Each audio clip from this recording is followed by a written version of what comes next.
जनजाति विद्रोह क्यों हुए और उसने भारतीय राजनीति को कैसे प्रभावित किया, यह क्वेश्चन है पिछले साल के मेंस का। जैसे ही शब्द आया पहले तोड़ो उसको कि इसका मतलब क्या है।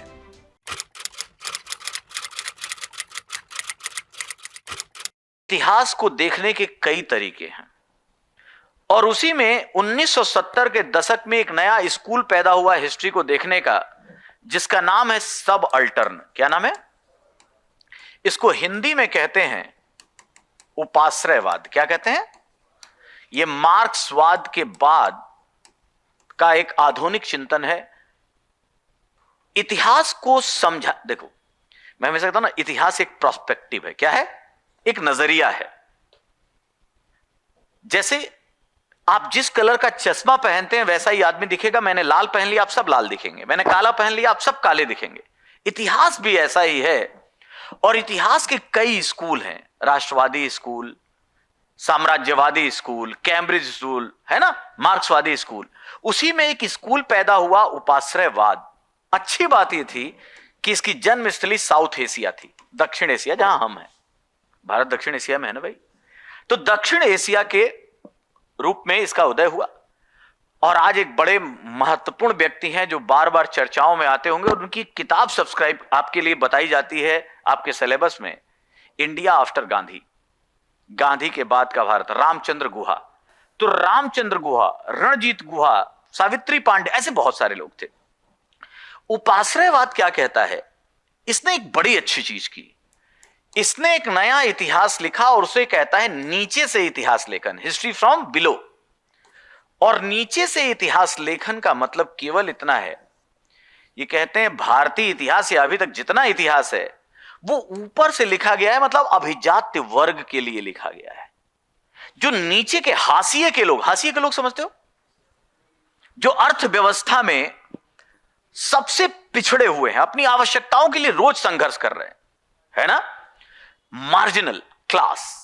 और उस मार्जिनल क्लास के लिए उन्होंने कहा कि इतिहास में उन लोगों की भूमिकाओं का सही न्याय नहीं हुआ है इस देश में, क्योंकि इतिहास ऊपर से लिखा गया। हम मिडिल क्लास की बात करते हैं, एलीट क्लास की बात करते हैं।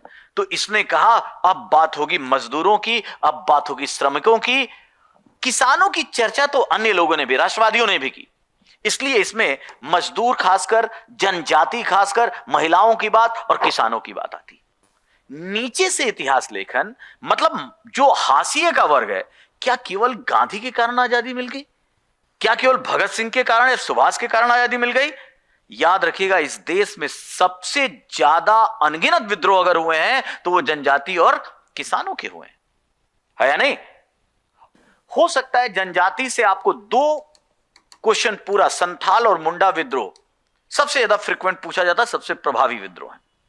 लेकिन हम कॉन्सेप्चुअलिटी पे बात करेंगे और शायद आप लोग जाएं और 2023 का मेंस का क्वेश्चन देखें, जीएस का, तो आपको पता चलेगा जनजाति विद्रोह क्यों हुए और उसने भारतीय राजनीति को कैसे प्रभावित किया। यह क्वेश्चन है पिछले साल के मेंस का, पिछले साल के मेंस का। और जब भी हम जनजाति की बात कहते हैं, अब फिर पॉलिटी से शुरू होता है। सबसे पहले हम जनजाति विद्रोहों की बात करेंगे। हम आदिवासी शब्द का इस्तेमाल करते हैं, है ना, आदिवासी। और ज्यादातर अगर देखो तो जब हम ऑफिशियल तरीके से बात करेंगे तो हम एसटी की बात करते हैं। देखो, आदिवासी का कॉन्सेप्ट सीधा सा है, आदिवासी जो मूल इसी जगह के हैं, जो यहीं पैदा हुए और जन जन्मांतर से यहीं के नागरिक हैं या यहीं उनका स्थान है।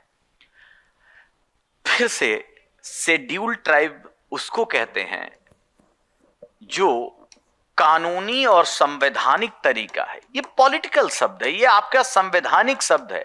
आपने आर्टिकल 342 पढ़ा होगा, अनुच्छेद 342 के द्वारा शेड्यूल्ड, ये अधिसूचित है। जिनको मतलब लास्टली कानूनी और संवैधानिक तरीके से जिनको मान्यता दे दी गई उसे हम शेड्यूल्ड ट्राइब कहते हैं। और इसीलिए ये वही लोग हैं जिनको आरक्षण और बाकी सुविधाएं, कानूनी लाभ दिया जाता है। तो इसका मतलब फिर से देखो, जब शब्द आए ना पहले उसको तोड़ दो। कुछ भी पढ़ रहे हो, polity, history, geography, economics, science, tech, सब, जैसे ही शब्द आए पहले तोड़ो उसको कि इसका मतलब क्या है। मैं ये कह सकता हूं आदिवासी एक सबसे बड़ा सेट है और उसमें से जिनको संविधान और कानून में अगर मैथमेटिकल रिप्रेजेंटेशन दिया जाए तो जो भी यहां का मूल निवासी वो आदिवासी है। लेकिन हो सकता है बहुत सारे ऐसे आदिवासी हैं जिन्हें संविधान में या सूची में शामिल नहीं किया गया हो, वो बेचारे शेड्यूल ट्राइब नहीं कहलाएंगे। अब हम आते हैं, शब्द क्लियर होना चाहिए। और कई जगह तो अधिसूचित क्षेत्र के स्थान पर, जैसे आप जाओगे देहरादून तो जान ही रहोगे, देहरादून के ऊपर एक जैसे चक्राता जगह है। अब क्या हुआ, आपको आश्चर्य होगा, वो शेड्यूल्ड एरिया है क्योंकि दुर्गम स्थान था, भौगोलिक पिछड़ापन था। तो हमारे राष्ट्रपति महोदय ने कहा कि इस एरिया, इस शेड्यूल्ड एरिया है, मतलब यहां रहने वाले शेड्यूल्ड ट्राइब होंगे। तो मैं आश्चर्य होगा, वहां जोशी और राणा, मतलब कुल मिलाकर जोशी ऐसे पंडित होते हैं। शेड्यूल्ड एरिया में रहने वाले को भी एक मतलब अधिकार देकर उसे एसटी का दर्जा दिया गया है।